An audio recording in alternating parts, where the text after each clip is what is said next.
Hello everyone, welcome to Study IQ. My name is Jay Kumar and along with Vignesh Karthik today we'll learn about Goods and Services Tax or GST that has been in news recently. This is being hailed as the greatest tax reform since independence. So let's have a look at the system that would revolutionize India's fiscal system. Before we do that, we have to analyze what tax actually means. So a tax is a compulsory financial obligation, as you can see. It is a contribution that the government demands for all the services that it offers. So it can be levied on your income or on the goods you buy or even on the services you buy.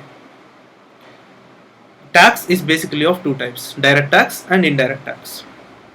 Now a direct tax is charged on your income, as we all know. The one thing we have to keep in mind about direct tax is that the taxpayer, the one who actually pays the tax, and the tax bearer, that is one whose money the tax is being taken from, is the same person. So if I have to pay the direct tax, it is my money and I pay the tax. So it goes from my pocket to the government pocket. But in the indirect tax, it is charged on the goods or services. So here the tax burden is shifted to another person, that is the consumer, obviously. So here the taxpayer and taxpayer are two different people. If the taxpayer is actually the retailer or even the wholesaler or even the manufacturer, the tax bearer, ultimately the money is going from, is the consumer. So they are two different people. So it goes from the individual pocket to taxpayer to government pocket, as you can see. Now let's analyze the difference between tax and duty. You must have heard these two terms being used a lot along with two other terms like cess and surcharge. So these four terms form the fiscal system's terminologies. So we'll analyze that. Cess and surcharge we'll analyze later. So let's discuss tax versus duty now. Now one basic thing you have to keep in mind is that tax and duty, the difference is that tax is a big thing. It's like a huge amount and duty is narrow in its approach. The meaning of tax is basically, like we discussed earlier, it's a mandatory obligation that everybody has to pay. But a duty, not everybody has to pay a duty. A duty is a fee charged by the government on only manufacture and import or export of goods. So people usually pay duty indirectly because manufacture, when it's applied, the money comes down to indirect taxes.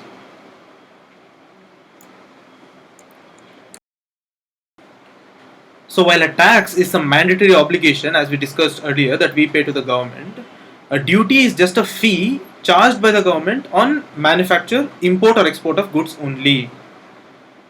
So tax is levied on income and wealth, whereas duty is levied only on goods and financial transactions. So it's very narrow in approach, as you can see over here.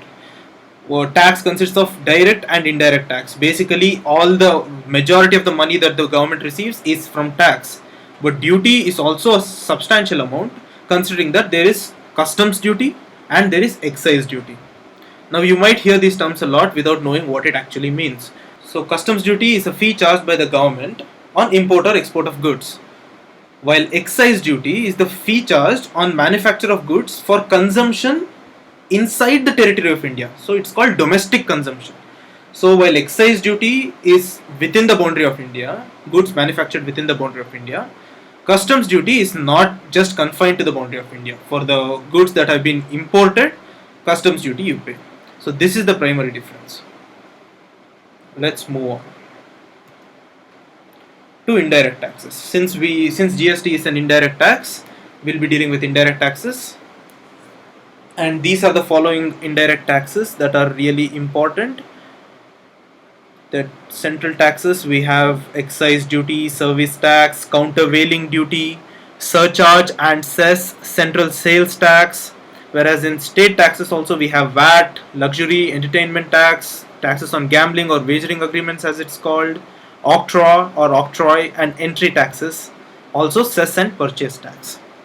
Now all of these taxes are being subsumed within the GST or the goods and services tax. So we have to analyze what these taxes mean to understand GST therein.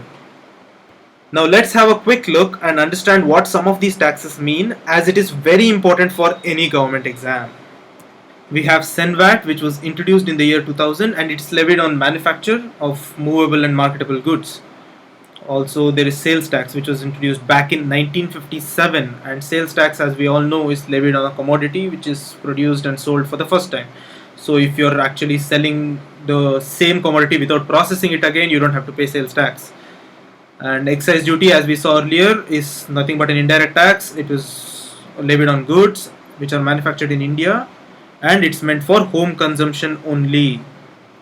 And this was introduced in 1985. Now there is a tax called octroi, it is a local tax, and there's another tax called entry tax, which was introduced in 2000. So these two taxes are often confusing, and you need to know the difference between those two. Now there is a tax called octroi, which is a local tax, and it is collected by the state government or the city municipality. There's another tax called entry tax. This entry tax was introduced in 2000.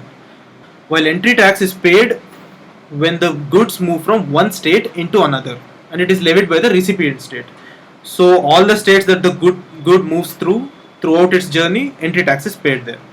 But when it comes to octroi, it's just a destination tax. Octroi is a local tax that is collected by the state government or the city municipality, and it's levied on the articles that is brought into the town for local use. Okay. Now there is service tax, which was introduced in 1994, pretty famous. It's applied on services rendered by a person or service provider. It could be like a taxi service or a salon or a restaurant or whatever it might be. Next is entertainment tax. It's levied on amusement, exhibitions, large commercial stores, even circus or festivals, all of those. Next is luxury tax. It's levied on luxury goods or premium products. Followed by VAT. VAT was introduced in the year 2005. It's an indirect tax on the consumption of goods which is levied by the states. Moving on, there is securities transaction tax, which was introduced in 2004. And as the name itself suggests, it was levied on every purchase or sale of securities that are listed on the Indian stock exchanges. Okay, now the three other types of taxes we have to learn is the countervailing duty, surcharge, and cess. So, countervailing duty. Countervailing duty is an import tax. It's like a tariff that is levied on imported goods, and these serve two objectives. First, they prevent dumping, and next, they counter export subsidies of other nations. Now, what does this mean? Countering export subsidies of other nations. When other countries give subsidy on their producers and their producers' exports, when they come to India, they'll be cheap. So, in fact, they'll be cheaper than our domestic producers' product. So, to counter that subsidy given by foreign countries, we have countervailing duties, so that their exports are also expensive by the time they reach our consumers. Now, moving on, surcharge. A surcharge, as you can see, it's a tax on a tax. That is, it's a tax added to an already existing tax. It's also known as rich people's tax. While a cess is nothing but like a surcharge, it's a tax on a tax, but it is for a specific purpose. They raise funds for a purpose alone.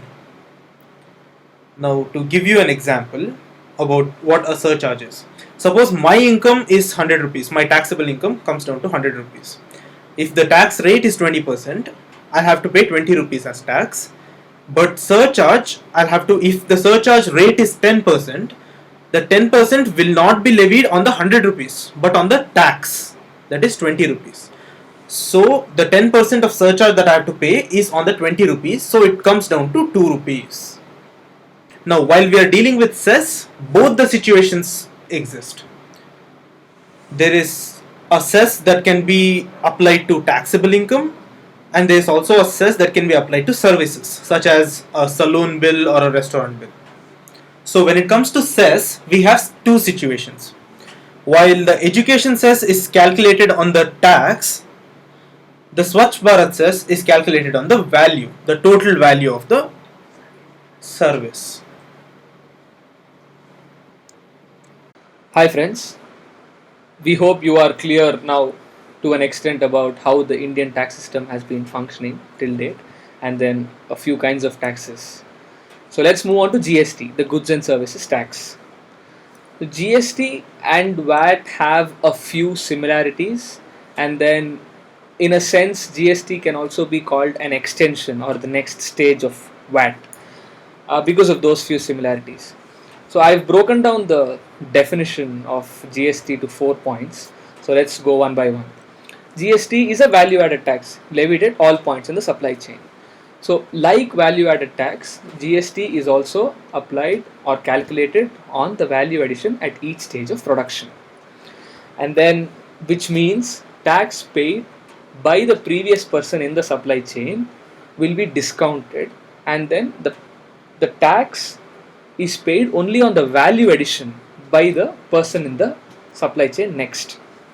So that's how this works. And then VAT was only for goods, and we had service tax before. Now GST will encompass goods and services in a comprehensive manner. And then the number of exemptions will be limited. The idea behind bringing in GST is to reduce the number of formalities and to simplify the tax procedures, calculation, payment, assessment, everything. So GST in India, GST is a concept or a method, but various countries have brought this in with their own country specific requirements. Similarly, in India also, to bring it or to implement it in the best possible way, we have had a few changes. So let's look at the changes. India has a federal system with respect to its structure. So we have a dual system, a CGST and an SGST. So a central GST and a state GST.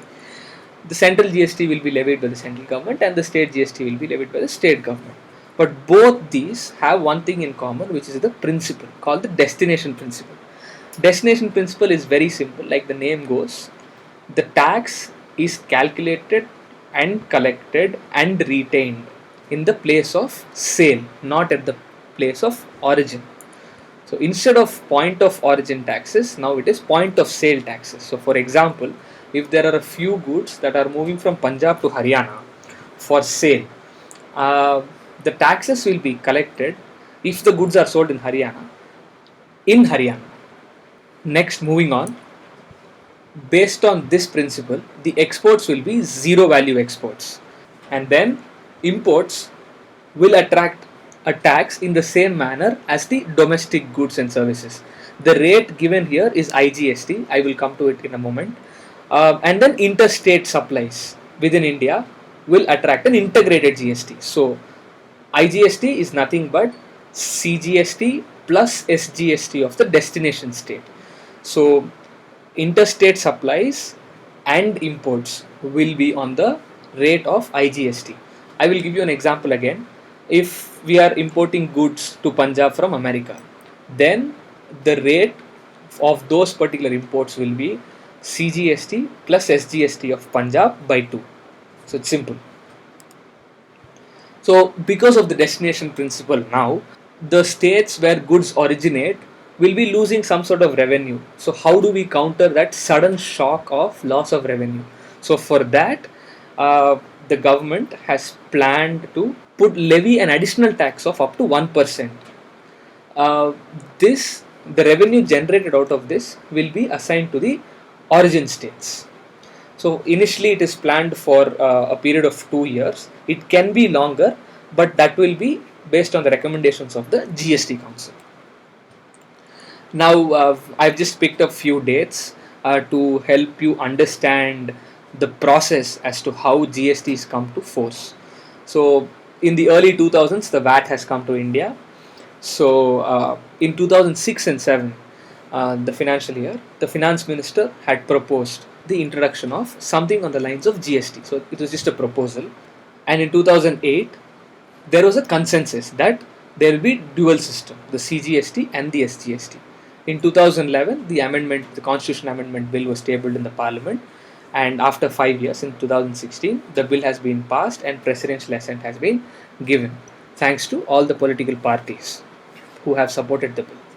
So now the government is committed to introduce the GST by April 2017, which is subject to ratification by 50% or more states.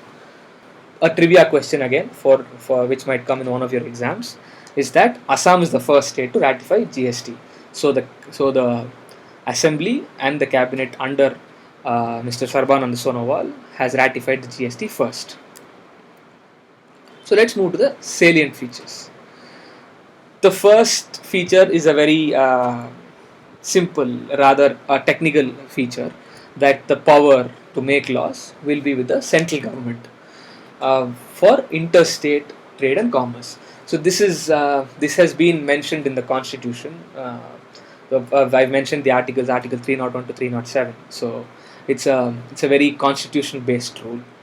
And then the second one, with respect to intrastate transactions. So anything within the state will be governed, or the levy will be by the state government.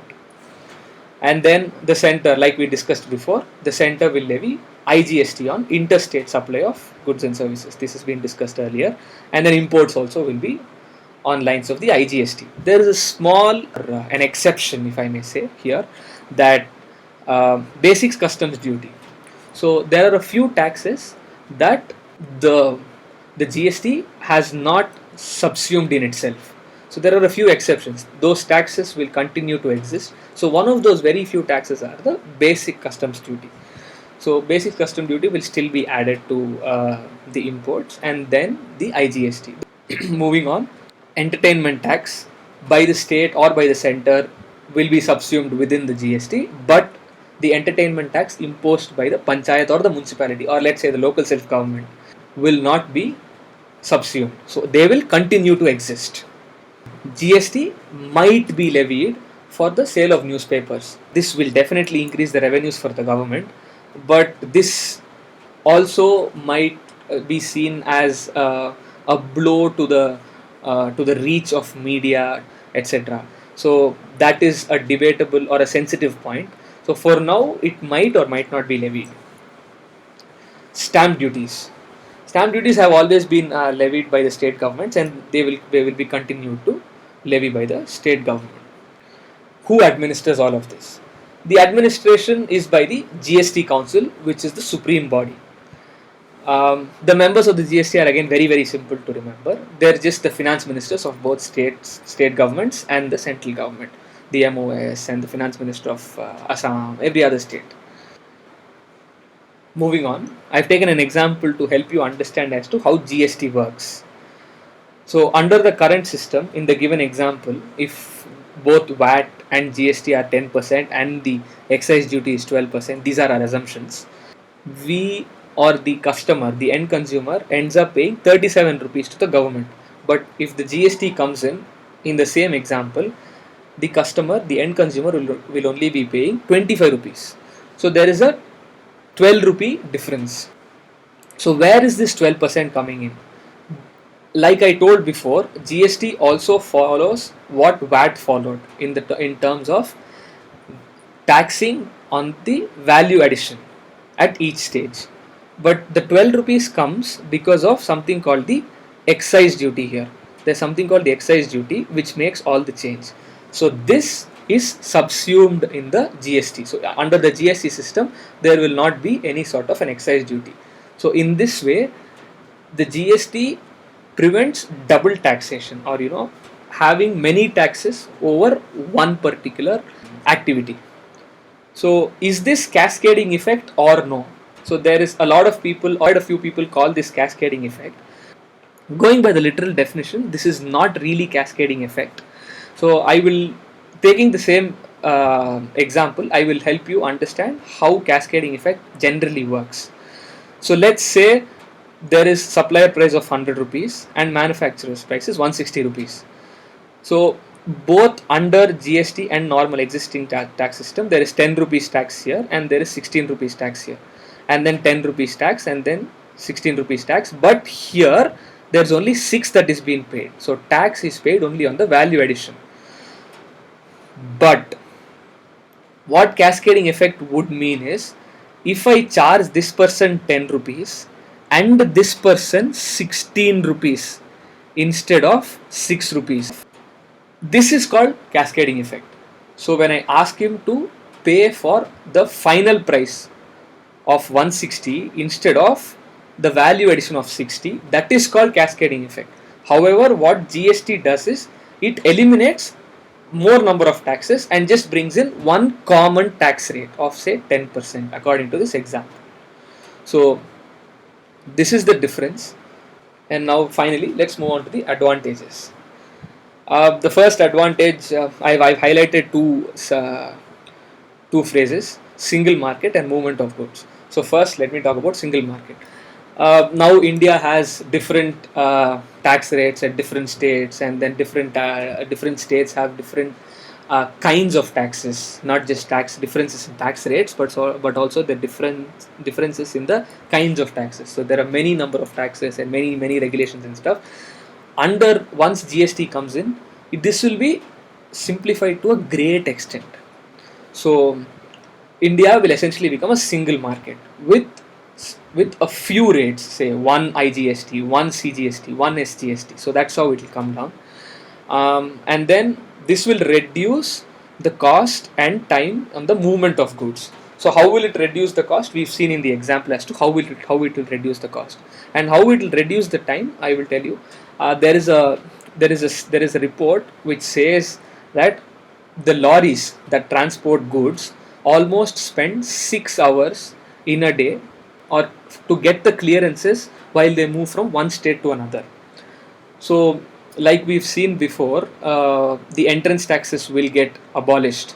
So, if that gets done, the movement of goods will be way quicker. So, there are two benefits because of this. One, the perishable goods will reach the markets soon, and with respect to durable goods or raw materials, the companies, the time taken from a raw material to finished good will reduce because the transportation time, the transit time will come down heavily. So next one, more tax revenues for the government, yet lower tax burden for the industry. So and then I've given something called wider tax base. So I will explain this now. Lesser burden on the industry, we've seen in the example, the excise duties come down, so that is lesser burden on the industry. But more, and then the rate also seems to come down. But how will this result in more tax revenues? So this will be done by widening the tax base. So the government also is simplifying the tax rates or tax rules, all the procedures to make sure there are a lot of people who are outside the tax gambit enter the tax gambit. Currently, now the percentage of people that are paying taxes or are in the tax gambit is very low. So if we increase this, then the revenue will increase, but the tax rate remains lower. For example, in simple terms, instead of collecting 10 rupees from 10 people, thereby generating a revenue of 100, if we collect 2 rupees from 75 people, we will be collecting 150. But the burden on each person is only 2. So that's how the government plans to do this. And now reduction in paperwork. Now we are in the startup age. So to put it very simply, if anybody wants to start up a business, there is a form separately for the service tax, which wherein a person or the entrepreneur has to apply to the central government and then get a clearance. And then there is something called the VAT, which is by the state government, wherein you have a separate form and then you have to get your set of approvals for VAT. And then even with respect to filing returns, there is a separate procedure for service tax, and there's a separate procedure for VAT. And then the periods are different. For example, VAT returns have to be submitted monthly or once in 3 months or once in 6 months based on how the states have formed their rules. So all this increases uh, paperwork or the auditor fees, and for small businesses it will be really difficult to file returns. Thereby, a lot of people evade tax also. So once the paperwork reduces, the taxes will be paid easily, and for the new businesses also, it will be easy to enter the world of business. And then lower prices for many manufactured goods, like we've seen before in the example. With respect to manufactured goods, the prices will come down. The moment tax burden reduces, there are two options. with the companies. Either they reduce the prices of manufactured goods and make it available cheaper in the market. That is one. Or if the prices stay high, or if they don't change the prices, the employees will get benefited. If there are more profits, there are more wages to the employees and more dividends to the shareholders. Any which way, it's a win-win situation. So this particular impact on the industry is estimated to cause a change or an increase of 2 to 2.5 percentage rise in the GDP over time. This is a lot of money, and then a big boost to our GDP considering the size of our GDP. And then we've discussed earlier that the exports will will be 0%, zero rate, or there'll be no taxes on exports. So this will also boost our export competitiveness. We will be able to be on par with a country like Bangladesh with respect to jute, or with China with respect to products, because we are also known to make uh, goods in the most economical way. So we will be competing, we will be export competitive. So on these lines, reports suggest that there will be a rise by 10 to 14%. So we hope you liked our video and it was useful. Please share, subscribe, and comment. And if there are any questions, please feel free to post them in the comment section. Thank you very much for your time.